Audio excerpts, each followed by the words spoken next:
आज जिस टॉपिक पे हम बात कर रहे हैं, और रमन ने सही बात कही, कर्जे में कोई भी हो सकता है, कर्जे में होने में कोई बुराई नहीं है, लेकिन उससे बाहर निकलना कैसे है। मैंने आपको ट्रेनिंग में एक बात सिखाई थी, कर्जे दो तरह के होते हैं, there are good loans, there are bad loans, अच्छे कर्जे और बुरे कर्जे। और मैंने आपसे कहा था कि अच्छा कर्जा ले लेना, बुरा मत लेना। अब आप कहेंगे ट्रेनिंग के बाद आज आप कह रहे हैं कर्जे से बाहर निकलिए। हां, चाहे अच्छा हो या बुरा, कर्जे से बाहर निकलना ही पड़ेगा। अगर हम हमेशा कर्जे में रहते रहेंगे तो यकीनन हम दूसरों के लिए कमाते रहेंगे, और बहुत सारे लोग अपना पूरा जीवन भर कमाते हैं केवल दूसरों को देने के लिए। मैंने टॉपिक जब रखा, इस पर मैं रिसर्च कर रहा था, और आपको मालूम है मैं जो भी टॉपिक यहां देता हूं उस पर रिसर्च करता हूं, स्टडी करता हूं। तो एक दो लोगों से मिला, एक दो ऐसे लोग जिनके पास बहुत बड़ा कर्जा था, तो उन्होंने मुझे बताया अपनी जिंदगी की कहानियां, और ऐसी कहानियां कई बार आंखों में आंसू आ जाते हैं सुनकर।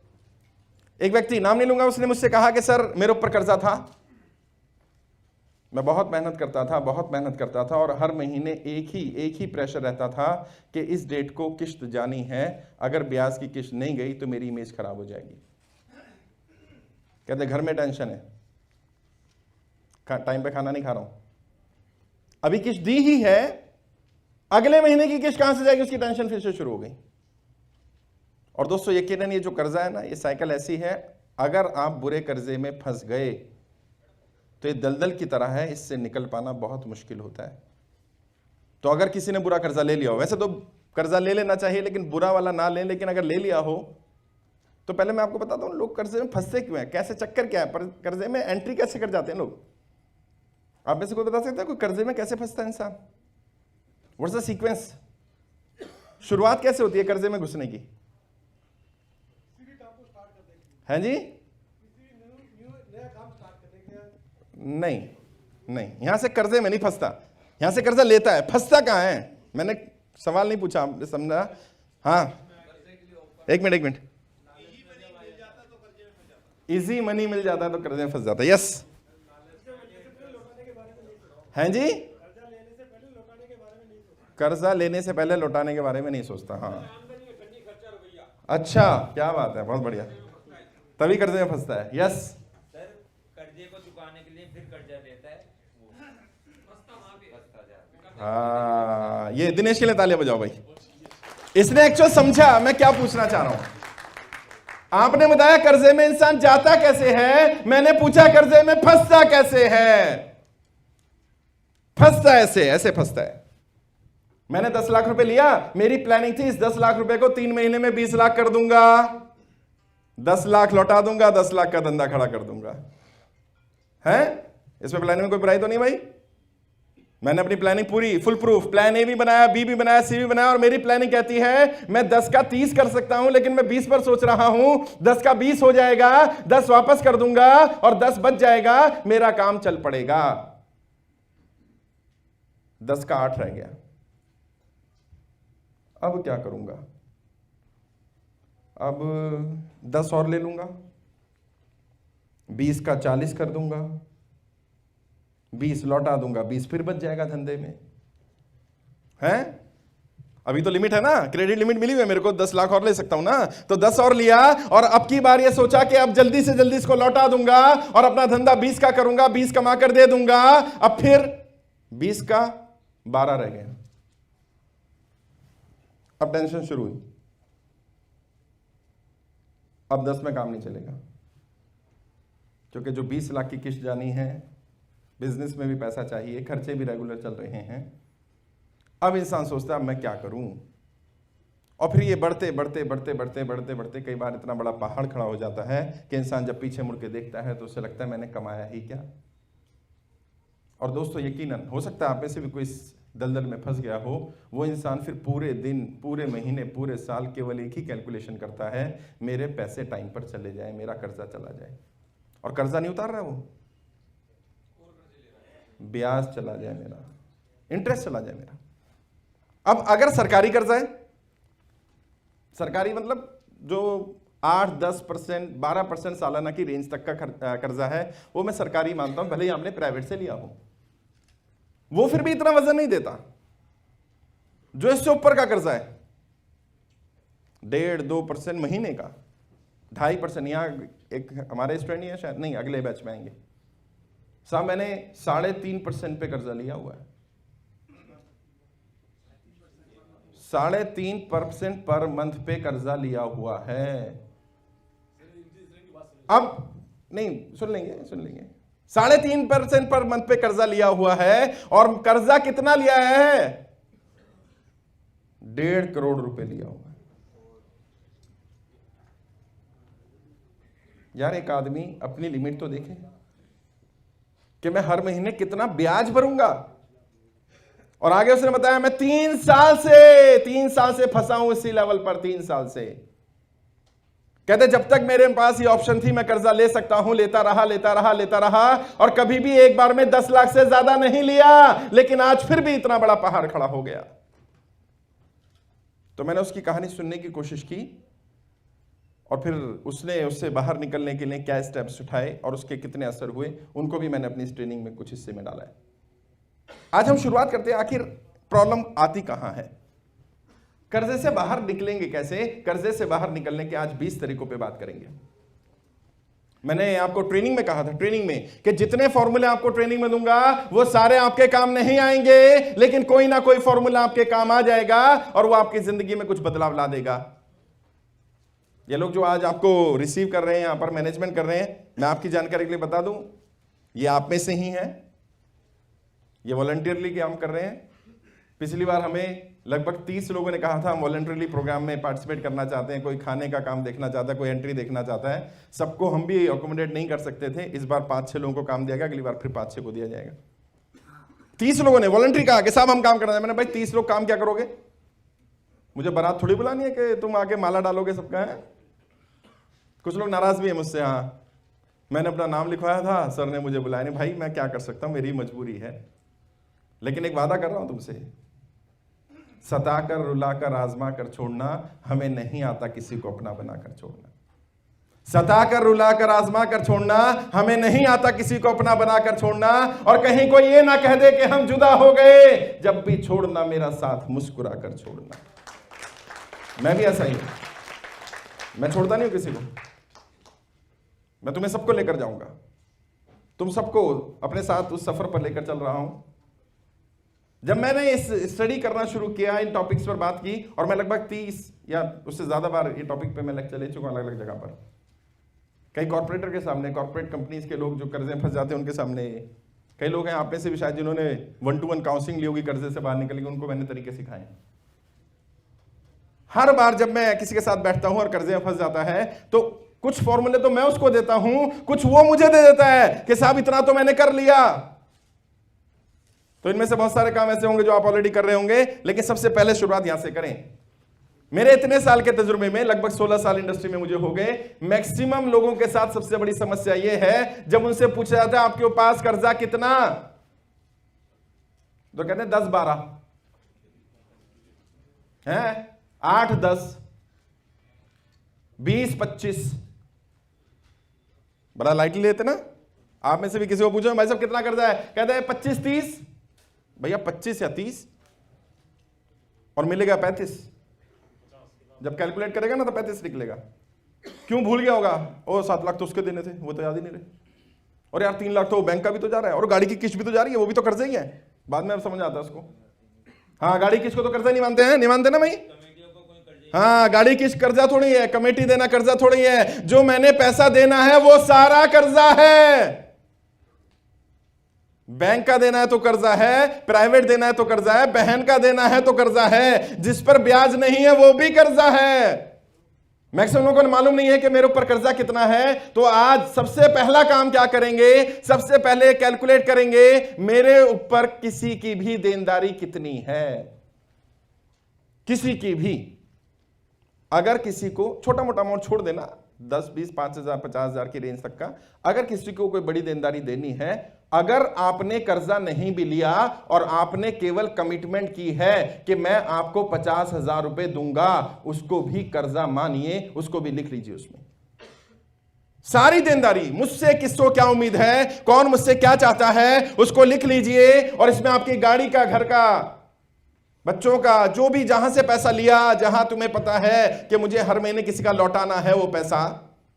गाड़ी पहले ले ली ना, गाड़ी की कीमत बाद में दे रहे हो तो पैसा लौटाना है ना भैया, लिख लो उसको, कर्जा है वो आपके ऊपर।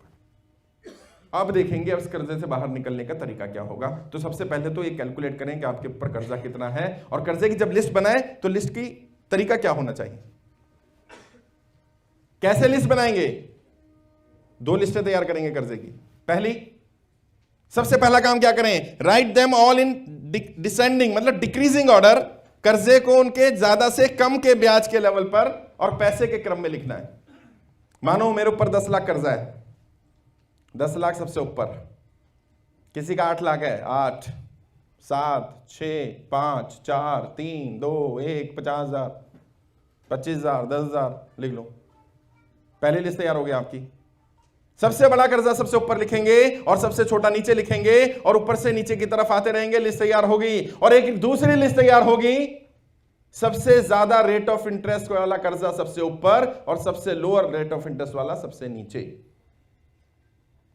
एक ही पेज पर भी बना सकते हैं, एक पेज पर बनाएंगे तो इजी रहेगा आपको उससे निकलना, क्योंकि आपके सामने, आंखों के सामने दोनों चीजें आ गई। हो सकता है जो कर्जा अमाउंट सबसे बड़ा हो 50 लाख रुपए, उसका रेट ऑफ इंटरेस्ट सबसे कम हो, और जो सबसे छोटा है 2 लाख रुपए, उसका रेट ऑफ इंटरेस्ट सबसे ज्यादा हो 5%। ऐसा हो सकता है। अक्सर लोग मुझसे पूछते हैं साहब मुझे कौन से कर्जे से बाहर पहले निकलना चाहिए, जिसका रेट ऑफ इंटरेस्ट ज्यादा हो या जो अमाउंट ज्यादा हो?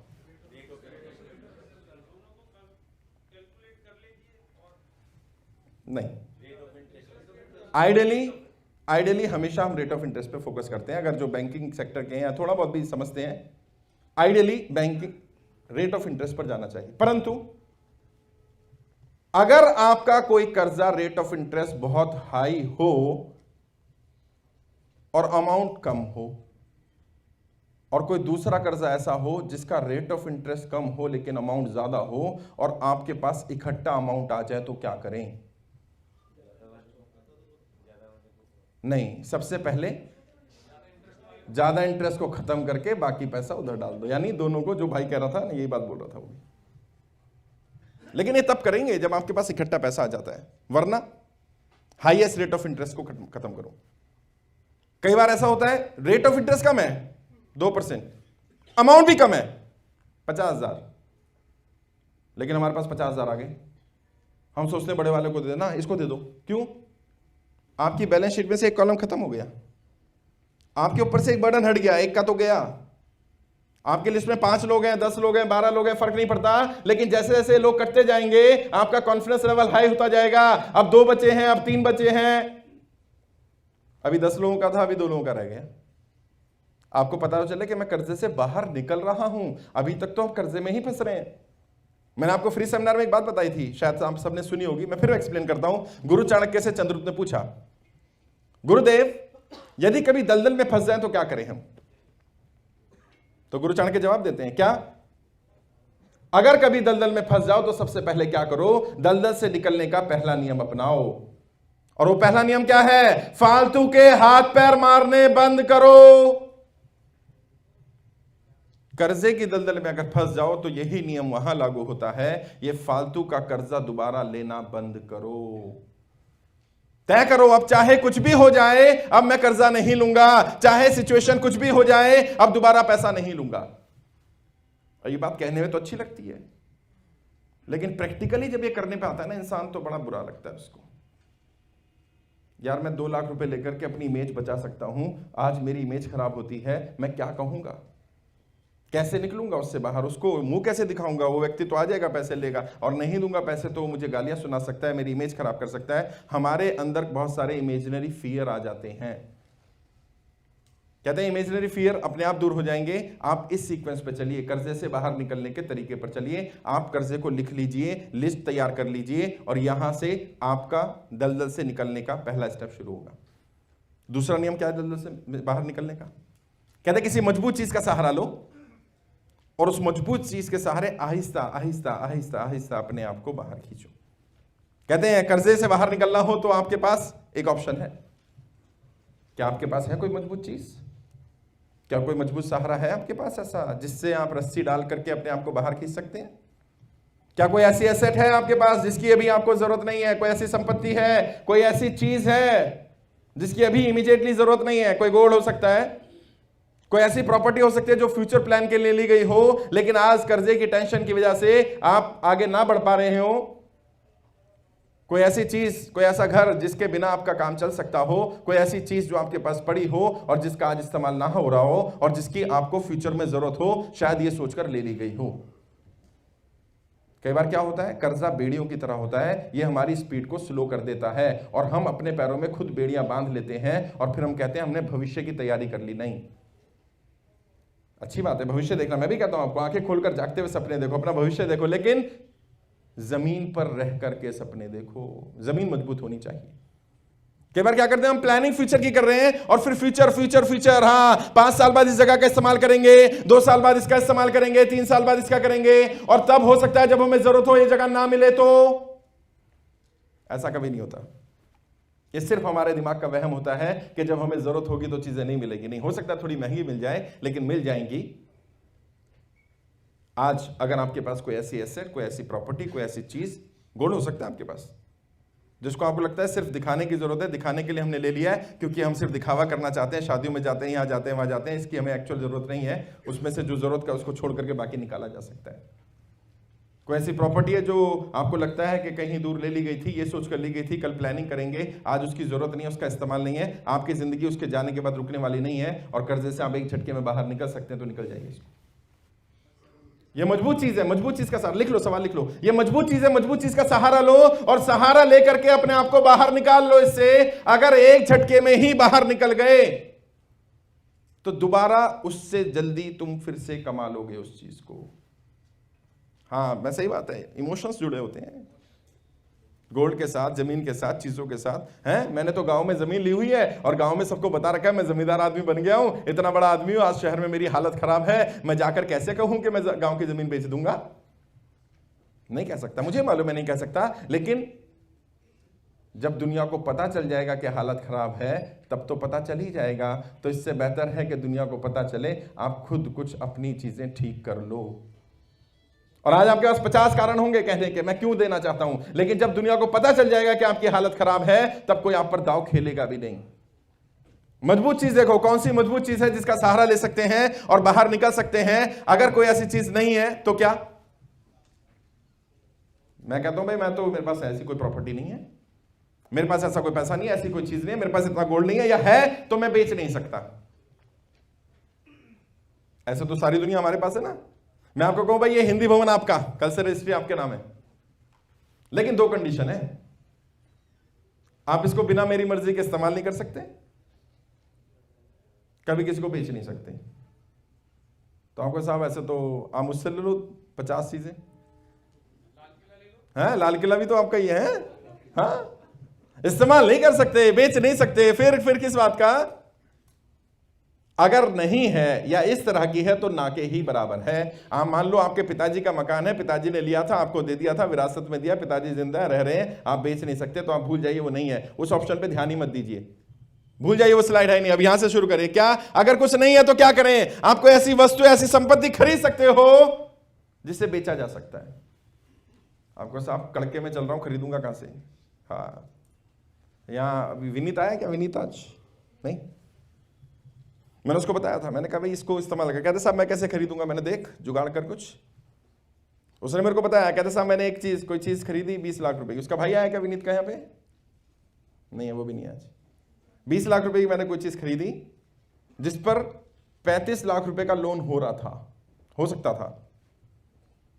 तो मैंने उससे बात की कि भाई मैं लोन कराना चाहता हूँ, कुछ टोकन मनी दूंगा, अगर मेरा लोन हो जाएगा तो मैं ये सैंक्शन कर दूंगा, ये कर दूंगा, वो कर दूंगा। सारी प्लानिंग की गई। कहते 10 लाख रुपए का कर्जा था मात्र, 32 लाख रुपए का लोन हो गया, 20 लाख रुपए की चीज मिली, 10 लाख उसको दे दिए, 2 लाख रुपए बच गए। पैसा नहीं लगाना, ये लगाना है। ये जैसे मैं कहता हूं ना खरीदना है, तो लोग कहते हैं यार खरीदने के लिए जेब में पैसे नहीं है। पैसे नहीं चाहिए खरीदने के लिए, दिमाग चाहिए। कोई ऐसी चीज जिसे तुम फायदे में बेच सकते हो और कोई दूसरा व्यक्ति आपको देने को तैयार हो। किस कारण से देगा? कुछ भी कारण हो सकते हैं, वो कहीं फंस रहा हो, उसका कोई इशू अटक रहा हो ऐसा जो आपको लगता है आप सॉल्व कर सकते हो। कहीं ऐसी चीज, वो इतना दबंग नहीं, आप इतने दबंग हैं, वो किसी ऐसे कम्युनिटी में, ऐसे एरिया में रहता है जिस कम्युनिटी से आप बिलोंग करते हैं और वो वहां रह नहीं सकता, वो उस कम्युनिटी का नहीं है, वहां उसे प्रॉब्लम आ रही है। आप देखो, ढूंढो ऐसा व्यक्ति, ऐसी चीज, ऐसी संपत्ति जिसे आप बेच सकते हैं और आपके पास उसको बेचने के आइडियाज हैं, तो खरीदने से पहले या खरीदने के साथ साथ बेच दो और अपना प्रॉफिट मार्जिन ले करके कर्जे के लिए करना है काम।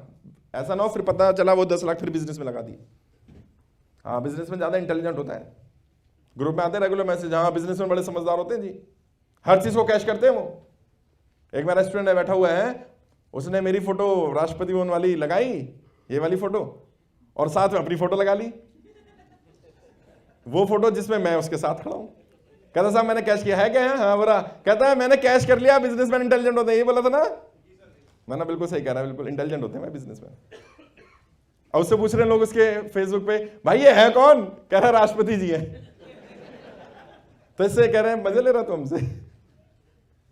अभी उसको जवाब दे रहा है, नहीं नहीं पक्का राष्ट्रपति है। नहीं मानेगा, नहीं मानेगा, लेकिन उसने कैश किया ना। ये फोटो उसको कब काम आएगी? जिस दिन राष्ट्रपति बने। अरे यार पता है 30 साल पहले 25 साल पहले की फोटोग्राफ है। मुझे क्या पता आप जिस एरिया में रहते हो वहां कौन सी ऐसी प्रॉपर्टी, कौन सा ऐसा व्यक्ति है जिसकी कोई जरूरत है और वो जरूरत आपसे पूरी होती है। उस व्यक्ति को उसकी जरूरत को पूरा कर दो, वो तुम्हें अपनी वो चीज दे सकता है जिस चीज के सहारे से तुम बाहर निकल सकते हो। जरूरी नहीं होता अपनी ही चीज हो, आप किसी की चीज खरीद करके बेच सकते हैं। और ऐसे बहुत सारे लोग मिल जाते हैं जो आपके साथ इस प्रोजेक्ट में काम करने को तैयार होंगे, जुड़ने को तैयार होंगे। किसी को साथ लेकर चल सकते हो, साथ लेकर चल लो, लेकिन एक मजबूत सहारा मिलेगा अब आपको बाहर निकलने का। अगर आप अपनी कोई चीज नहीं बेच सकते तो कुछ खरीद कर बेचा जा सकता है। कर्जे से बाहर निकलने का एक बहुत बढ़िया तरीका जो बड़े बड़े लोग बताते हैं, और कई लोग तो मुझे कहते हैं, मेरे यहां जितने भी मैक्सिमम लोग बैठे ना, ये सब मैक्सिमम लोग वैश्य समाज के होंगे, या फिर पंजाबी होंगे, या फिर पंडित होंगे। मैक्सिमम लोग इसी कैटेगरी में। अगर सीक्वेंस में देखो तो सबसे पहले कैटेगरी में आएंगे वैश्य समाज के लोग, फिर पंजाबी लोग, और फिर पंडित लोग। तो मुझसे कहते हैं भाई साहब आप तो इन तीनों का मिक्सचर हो। मैं ना क्यों भाई? कहते हैं सारे फॉर्मूले जो देते हैं तो बनियों के फॉर्मूले हैं। क्या करते हैं भाई? सबसे पहला काम कि अपना वजन दूसरे पे डाल दो, हैं? एवरेज आउट करो ना, क्या दिक्कत है? अगर आपके पास कोई लोन ऐसा है जिसका इंटरेस्ट रेट इतना ज्यादा है, जो आपको लगता है कि कोई दूसरा लोन इससे सस्ता मिल सकता है, कर दो फौरन काम। और ये मत सोचो कि क्या होगा, एक ही व्यक्ति का इतना पैसा मेरे पर आ जाएगा, इसका ज्यादा देना होगा। नहीं, सबसे पहले जो हाईएस्ट इंटरेस्ट रेट है उसको लो करने की कोशिश करो, जितना भी लो कर सकते हो। आपको सब कर्जे लेने के लिए कर्जा लेना, कर्जा उतारने के लिए कर्जा लेना आपने तो मना किया था। हाँ मैंने मना किया था, लेकिन मैंने वहीं जब ये पढ़ाया था कर्जा ना लेना, कर्जा उतारने के लिए, वहीं ये भी पढ़ाया था कि अगर प्रेजेंट कर्जा आपका ज्यादा हायर रेट का हो और नया कर्जा आपको कम रेट में मिल रहा हो तो लेकर के कर्जा उतार दो। मानो आपका 20 लाख रुपए है और वो हायर रेट ऑफ इंटरेस्ट पर जा रहा है 3%, 3.5% पर, और कोई 2.5% पर आपको देने को तैयार है, फौरन लेकर के उधर से दे दो उसको। अब जो ये आपका एक्स्ट्रा पैसा हर महीने जा रहा था, इसको अलग से इकट्ठा करो और इसको इकट्ठा करके कर्जा उतारने की एक मशीन लगा लो कि कर्जा उतरेगा इसे 1% से। आहिस्ता आहिस्ता आहिस्ता एवरेज आउट करने की कोशिश करिए। कर्जे से बाहर निकलने का एक बहुत बढ़िया तरीका है, लोग इसका इस्तेमाल करते हैं। जब भी आपको मौका मिले एवरेज आउट करने का, अपनी ब्याज की रेट को कम करने का कर लीजिए। थोड़ा बहुत इसमें पैसा भी खर्च हो सकता है कई बार, अगर थोड़ा बहुत पैसा खर्च हो तो कर देना, कोई बात नहीं। कोई हो सकता है सरकारी बैंक को कहता हूं मैं कर्जा देने को तैयार हूं आपको, लेकिन उसके लिए आपको 10 लाख का कर्जा मिलेगा तो 50,000 रुपए 20,000 रुपए देने पड़ेंगे, दे दो। क्यों? क्योंकि उससे आपका रेट ऑफ इंटरेस्ट बहुत कम हो जाएगा, आधा हो जाएगा, और आधा रेट ऑफ इंटरेस्ट हो जाएगा तो इसका मतलब आपने अपना आधा बर्डन उतार दिया। एवरेज आउट करिए। एवरेज आउट करना एक बहुत बढ़िया तरीका है कर्जे से बाहर निकलने का। अगर आप कहते हैं नहीं मैं एवरेज आउट भी नहीं कर सकता हूं, मेरा कर्जा ऑलरेडी इस रेंज पर है जहां पर एवरेज आउट करने की जरूरत नहीं, या मेरा हो नहीं पाएगा, मुझे कोई दूसरा देगा नहीं, बैंक से मैं ले नहीं सकता हूं, मेरे पास कोई ऐसी एसेट नहीं है, कुछ भी नहीं है, मैं नहीं कर पाऊंगा किसी भी कारण से, तो क्या कर सकते हैं? किसी ऐसे व्यक्ति को ढूंढो जो आपका वजन आधा या पूरा उठा सकता हो। हाँ, कोई खुद ही उठाने को तैयार हो। आपको कोई मेरा वजन क्यों उठाएगा? उठाएगा। कोई चीज ऐसी होती है जो आपके पास होती है। अरविंद है ना? अरविंद है क्या? हाँ, मिलना उनसे, वो बताएगा। 1 करोड़ रुपए से ऊपर का कर्जा था उसके पास और आज वो कर्जे से बाहर है। क्यों? एक पानी का प्लांट लगा लिया। और ये बैठे हैं वाटर वाले हैं, जो पानी का धंधा करते हैं ना, लोग उन्हें कहते हैं इसमें तो खर्चा कुछ है ही नहीं, जमीन से पानी फ्री का, निकालना है, बोतल में भरना है, बेच देना, यही तो करना है भाई।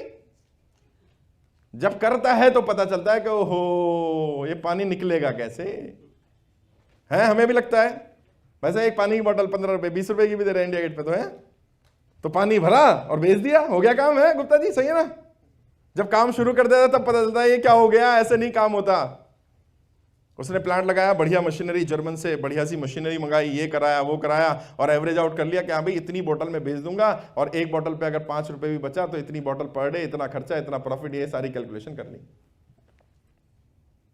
1 करोड़ से नीचे आ गया। अब समझ नहीं आ रहा क्या करूं, तो मैंने आइडिया दिया, मैंने कहा कर भाई कोई ऐसा व्यक्ति होगा जिसको जरूरत होगी। कहते दूसरे को अपनी टोपी पहना दूं ना, इसको टोपी पहनाना नहीं कहते।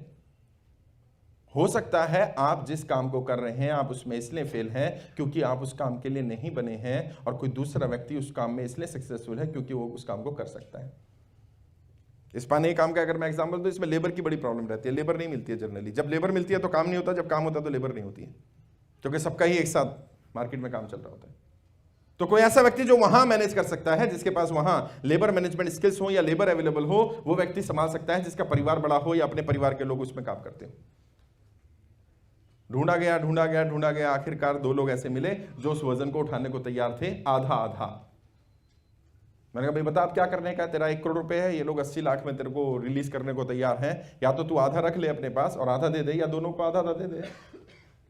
उसने समझदारी की, दोनों को आधा आधा दिया, और दोनों ने वो बर्डन उठाया। 20 लाख के घाटे के साथ वो अपने कर्जे से बाहर निकल गया, वरना वो 0 पर रुकता, 0 पर खत्म हो जाता हूं।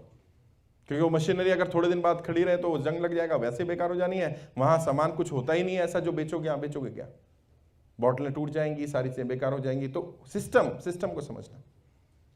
हो सकता है जो बर्डन आपके पास आप हो, आपने कर्जा घर के खाने के लिए नहीं लिया था, आपने कर्जा किसी प्रोजेक्ट के लिए, किसी इंडस्ट्री के लिए, किसी काम के लिए लिया था, और वो काम, वो इंडस्ट्री अगर आज उस लेवल पर नहीं है और कोई दूसरा व्यक्ति उस इंडस्ट्री में इंटरेस्टेड है या उसकी नॉलेज ज्यादा अच्छी रखता है, और वो व्यक्ति अगर आपको मिल जाए तो वो आपका कुछ हद तक बर्डन कम कर देगा।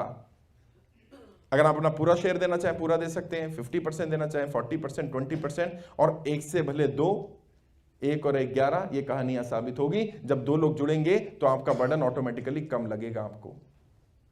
किसी ऐसे व्यक्ति को ढूंढो जो आपके साथ उस प्रोजेक्ट में काम करने को तैयार है जहां आप फंस चुके हैं। नरेन आए हुए हैं क्या? नरेन, मैं गया था इनके ऑफिस, उनको मैंने ये सलाह दी थी, पता नहीं उन्होंने किया कि नहीं किया, अप्लाई हुआ कि नहीं हुआ मुझे नहीं पता, बट हमने ये डिस्कस किया था। हुआ क्या? हो गया, चल रहा है। अगर हम कोशिश करें तो चीजें ठीक हो सकती हैं, लेकिन अगर हम कोशिश ना करें तो हम ये मानकर चलें कि चीजें जैसी हैं इससे खराब होंगी तो खराब ही होंगी जी। फिर आप ठीक नहीं कर सकते, मैं भी नहीं कर सकता ठीक। अपने माइंड को तैयार करिए कि मैं फेल नहीं हुआ हूं, मेरी रणनीति फेल हुई है, और मैं एक फेल रणनीति के बाद 10 बढ़िया रणनीतियां बना सकता हूं। क्योंकि व्यक्ति कभी फेल नहीं होता, केवल रणनीति फेल होती है। आप कर्जे में फंसे क्योंकि आपकी एक रणनीति गलत थी। अगर कर्जे से बाहर निकलना है तो केवल एक बढ़िया रणनीति आपको इससे बाहर निकाल देगी एक बार में। और किसके ऊपर कर्जा नहीं है यार? कर्जा होना बुराई नहीं है, लेकिन क्या उस कर्जे के पहाड़ के तले दब जाना या उसको अपने ऊपर उठा लेना, बस यही टैलेंट बताता है दोस्तों। राहुल बताएगा कभी आपको मेरे बारे में, एक समय हमारा भी था। शर्मा जी, 50,000 रुपए कुछ कर्जा होता है क्या? कुछ भी नहीं होता। और अगर मैं आपसे ये कहूं कि आज से 16 साल पहले मेरे ऊपर एक 50,000 का कर्जा था, और उस कर्जे को उतारने के लिए जिस व्यक्ति का कर्जा था उसने मुझे कहा था 2,000 रुपए महीना दे देना, और मैंने उसको मना कर दिया था कि मैं 2,000 रुपए महीना देने की स्थिति में भी नहीं हूं। आज हम 50,000 लाख रुपए तो ऐसे देते हैं डोनेशन में किसी को, तो मेरे पास आया, अपने लेके आते हैं लोग 2-4 कि भाई आपने कर्जा लिया था, ये था वो था, आपके हालात खराब है, हम कुछ नहीं कर सकते। और आपके तो हालात खराब लग ही नहीं रहे, तैयार श्यार होकर रहते थे, आपके तो हालात खराब नहीं लग रहे। मैंने तो क्या खराब दिखना भी जरूरी है? कई लोग तो आपसे इसलिए नाराज हैं, कर्जा मेरा ले रखा और ये दिखता नहीं कर्जे वाला। हाँ, प्रॉब्लम क्या है? प्रॉब्लम ये है कि लोग ये समझ ही नहीं पा रहे हैं कि कर्जे में कोई भी जा सकता है, लेकिन वो उस कर्जे के ऊपर अपने आप को हावी कर रहा है या वो कर्जा उसको हावी कर रहा है, बस ये फर्क है। बुरे हालात किसी के भी हो सकते हैं भाई, बड़े बड़े लोग भी बुरे बुरे हालातों से गुजरे, और जितने ज्यादा आप बुरे हालात से गुजरते हैं, ये आपको ये सिखाता है कि आप कितनी लंबी रेस के घोड़े हैं, कितने ज्यादा आगे तक जा सकते हैं। कोई व्यक्ति कहता है मेरे तो आज तक बुरे हालात आए नहीं, तो मैं कह देता हूं भाई आपकी ग्रोथ ज्यादा हुई नहीं होगी। तो कहता है ये क्या बात हुई? मैंने तो ये तो फॉर्मूला है ना, आप कितना नीचे बाउंस बैक करके ऊपर जाएंगे तभी तो नीचे जाएंगे। आप नीचे गए नहीं तो आप ऊपर कहां चढ़ेंगे? आपको कितने लोगों ने धोखा दिया, आप कहां फंसे, कितने गलत फैसले लिए। आप कहते हैं मैंने कोई गलत फैसला नहीं लिया, मुझे किसी ने धोखा ही नहीं दिया, मैंने कुछ गलत किया ही नहीं। इसका मतलब आप नॉर्मल रूटीन में चल रहे हैं, आप कुछ नया ट्राई कर भी नहीं रहे। तो कर्जे में फंस जाना कोई बड़ी चीज नहीं है, लेकिन उससे बाहर निकलना, कोई ऐसा व्यक्ति ढूंढिए, कोई ऐसा व्यक्ति जो आपका बर्डन उठाने को तैयार हो। बहुत लोग हैं जो तैयार होंगे। यस, एक तरीका ये भी है, ये भी प्रैक्टिकल है। कई लोग कहते हैं प्रैक्टिकल तरीका नहीं है, बट बहुत प्रैक्टिकल है, क्योंकि हम अपने मन में आए सवालों के जवाब खुद ही ढूंढ लेते हैं। वो व्यक्ति तो रुकेगा नहीं, वो व्यक्ति तो मानेगा नहीं। कई लोग ऐसे होते हैं, अगर आप जेन्युइन हैं और आप उनका इंटरेस्ट देने में असमर्थ हैं और आप उनसे समय चाहते हैं, तो आपको समय देने के लिए तैयार हो जाएंगे, अगर आप जेन्युइन हैं तो। अगर आप पहली बार या दूसरी बार ऐसा कर रहे हैं तो, अगर आप बार बार ऐसा कर रहे हैं तो इसका मतलब ये आप सीरियस नहीं है, आप केवल उससे समय लेना चाहते हैं, आप उस समय का इस्तेमाल, उस पैसे का इस्तेमाल अपने फेवर में करना चाहते हैं, आपके पास पैसा है। लेकिन यदि वाकई आप बिल्कुल बढ़िया ट्रैक रिकॉर्ड मेंटेन किए हुए हैं, आपका टाइम पर पैसा जा रहा था, आप डीलिंग लेना देना टाइम पर करते हैं, लेकिन अचानक कोई सिचुएशन ऐसी आ गई है कि आज आप समय पर नहीं दे पा रहे हैं, तो आप सबसे पहले साफ साफ जाकर उन्हें वास्तविक स्थिति बता दो कि भाई ये समस्या है, ये समाधान है मेरे पास, ये मैं करने की कोशिश कर रहा हूं, इतना समय लगेगा, मुझे इतना समय दिया जा सकता है क्या? और ये मत बोलना कि मैं इस समय में आपका इंटरेस्ट नहीं पे करूंगा, मैं इस समय में आपका मूल नहीं पे करूंगा। नहीं, मैं आपको ये सारा समय का पैसा दूंगा, लेकिन मुझे सिर्फ 6 महीने 1 साल का समय दे दो, इंटरेस्ट फ्री पीरियड दे दो 6 महीने का, 1 साल का इंटरेस्ट फ्री पीरियड दे दो, 1 साल के बाद ये वाले साल का भी इंटरेस्ट ले लेना। कई लोग मुझसे कहते हैं साहब इससे फायदा क्या होगा? इंटरेस्ट भी देना ही है। यहां से रिलैक्स हो जाओगे तो कल से ही जो भी आपकी किस्तें जा रही हैं, गाड़ी की जा रही हो, घर की जा रही हो, लोन की जा रही हो, कमेटी की जा रही हो, कल से ही यदि आपको यह सॉल्यूशन मिले कि अगले 6 महीने तक आपको किसी को पैसा नहीं देना, यकीनन आपकी रफ्तार 4 गुना हो जाएगी, 4 गुना। लोग इसको समझते नहीं है, ये बहुत बहुत खतरनाक चीज है। क्यों? क्योंकि मैंने आपको एक विज्ञान बताया था, लॉ ऑफ अट्रैक्शन। ये वो लॉ ऑफ अट्रैक्शन ही है, क्योंकि हम मैक्सिमम टाइम कर्जे में फंसने के कारण एक बार नहीं 50, 100, 500 बार दिन में कर्जा कर्जा कर्जा, किश्त किश्त किश्त, पैसा पैसा पैसा, हम क्या कर रहे हैं? हम उसको और ज्यादा अपनी तरफ अट्रैक्ट कर रहे हैं और कर्जा ही हमारी तरफ आ रहा है। 6 महीने बहुत बड़ा समय, बहुत बड़ा। वैसे पता नहीं चलता। अभी रमन बता रहा है 1 साल से ऊपर हो गया जी मेरे को कोर्स करे। मैंने कहा अच्छा, तेरे को पता नहीं चला? मेरे को कह रहे मुझे भी नहीं पता चला। लेकिन जब 6 महीने रिलैक्स होकर के बिजनेस पर फोकस करोगे, अपने काम धंधे पर फोकस करोगे, अपनी जिंदगी अपने परिवार पर फोकस करोगे, तो यकीनन आपकी ग्रोथ 3-4 गुना अपने आप ही हो जाएगी। हमारी ग्रोथ में एक बड़ा हर्डल ये भी है, सुबह सुबह मन नहीं कर रहा ऑफिस जाने का। कई लोग बताते हैं साहब कर्जे में हूं ना तो ऑफिस भी नहीं जाने का मन करता। मैंने पूछा क्यों? तुम्हें पता नहीं है क्या तुम दफ्तर जाओगे नहीं तो काम नहीं होगा? कहते मुझे मालूम है, मेरे फैक्ट्री में जाए बिना काम होगा नहीं, मुझे जाना ही पड़ेगा, लेकिन सबसे बड़ी समस्या यह है मेरा मन ही नहीं कर रहा वहां जाने का। क्यों? किसके लिए कमा रहा हूं?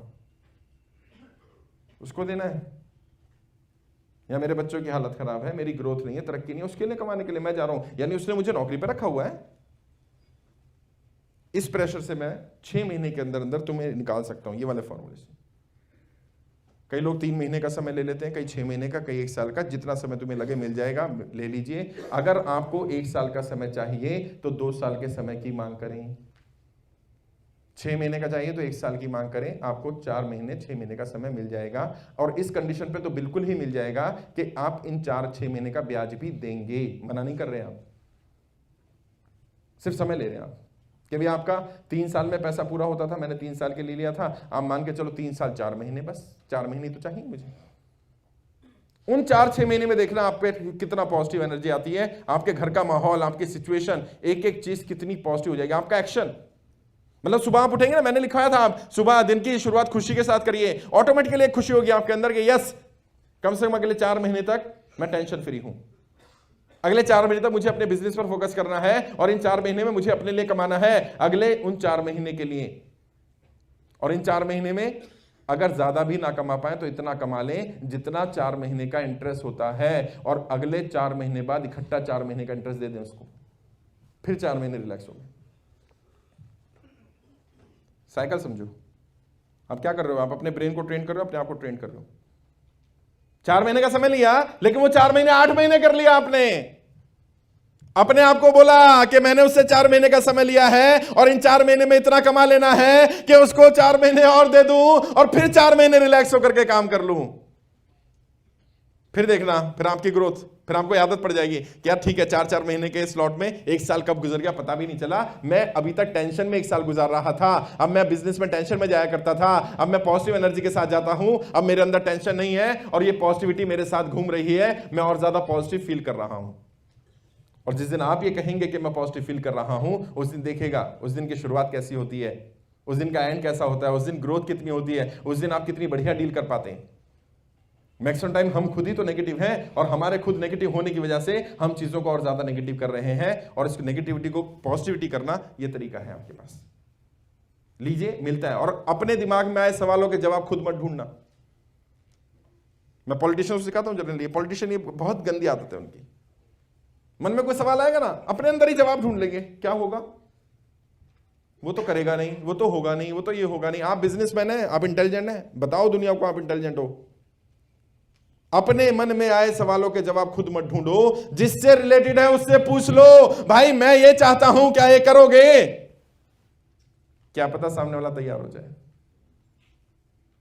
मना ही तो कर देगा ना, तो अब भी है तो ना, जब है ही तो ना तो रहनी है, ना को हाँ में शायद बदला जा सके। और बहुत बार ऐसा होता है कि सामने वाला आपको जेन्युइन देख करके, आपको जानता होता है, समझता होता है, वो आपके साथ कुछ समय के लिए ये काम कर सकता है। कर दे, बहुत अच्छी बात है, मिल जाए समय, बहुत अच्छी बात है। ये बहुत हेल्प करेगा आपको कर्जे से बाहर निकलने में। एक और तरीका, यस, कर्जा है तो थोड़ा सा तो खर्चा कम करना पड़ेगा। अब मैं ये नहीं कह रहा हूं कि आप खर्चों में कटौती कर दें, जिन कामों खर्चों से ज्यादा मुनाफा ना हो रहा हो, खर्चा कम नहीं करना है, अपना स्टैंडर्ड लो नहीं करना है। कई बार लोग क्या करते हैं, अपना स्टैंडर्ड लो कर लेते हैं ना, फिर क्या होगा, फिर तो मार्केट में अफवाह उड़ जाएगी। और जो मार्केट में अफवाह उड़ गई कि आप बेकार हो चुके हैं, तो आप बेकार नहीं भी हैं, तो फिर कोई आप पर दांव नहीं खेलने वाला। Perception matters. आपके बारे में लोगों की क्या राय है, ये बहुत मैटर करता है। लोगों की राय बनती कैसे है, हमारे ही कुछ एक्शन से हमारे लोगों की राय बन जाती है हमारे बारे में। आप भले कर्जे में, आप बुरी हालत में, लेकिन आपने एक ऐसी कोई इमेज नहीं दिखानी है जिस इमेज से आप नेगेटिव लगे। तो कोई ऐसा खर्चा कम नहीं करना। कई लोग क्या करते हैं, गाड़ी का इस्तेमाल बंद कर दिया, मेट्रो से चले जाएंगे ना। अब भाई आप अभी तक तो यूज कर रहे थे 10 लाख की, 20 लाख की गाड़ी है, और अब आप मेट्रो से उतर रहे हैं नीचे और नीचे सड़क पार कर रहे हैं, किसी ने देख लिया आपको, वो ये नहीं मानेगा आप मेट्रो से उतर रहे होंगे, आप बस से आए होंगे। बुरी हालत हो रही है भाई साहब की, है सिचुएशन अच्छी नहीं है, अब आप सफाई दे दो उसको। ये छोटे मोटे खर्चे नहीं, कोई ऐसी चीज जो कमा कर नहीं दे रही है। वो गाड़ी आपको कमा कर दे रही है, आपकी इमेज मेंटेन कर रखी है उसने। कई लोग क्या करेंगे, घर का खर्चा लो कर देंगे, दिवाली आ रही है तो दिवाली नहीं बांटेंगे। आप कर क्या रहे हैं आप? और ये तो कभी हम बात करेंगे, साइंस विज्ञान है, दिवाली वाला जो फेस्टिवल का कॉन्सेप्ट है विज्ञान है। दिवाली हो या ईद हो या बाकी फेस्टिवल हो, ये विज्ञान है, इस पे एक साइंस छुपी हुई है, कभी इस पर बात करेंगे हम लोग। मुझसे एक व्यक्ति ने क्वेश्चन पूछा, पता नहीं आप में से कोई था या कोई दूसरा था, सवाल बताया था। उन्होंने मेरे से पूछा था कि साहब ये जो अमीर लोग हैं बहुत ज्यादा दान करते हैं, चीजें डोनेट करते हैं, तो वो डोनेशन बहुत ज्यादा देते हैं क्योंकि वो अमीर हैं या क्योंकि वो डोनेशन देते हैं इसलिए अमीर हैं? नहीं जी, दोनों बातें नहीं है। शुरुआत कहां से होगी? हाँ, क्योंकि वो देते हैं, क्योंकि वो कुदरत के एक नियम को फॉलो करते हैं। वो नियम कहता है जितना तुम दोगे उससे ज्यादा तुम्हें मिलेगा। ये खुशियां बांटना भी उसी कॉन्सेप्ट का एक, कभी बात करेंगे इस पर हम साइंस की, कि विज्ञान है और ये रिलीजन में सभी धर्मों में बताया गया विज्ञान है। हमने धर्म मान लिया।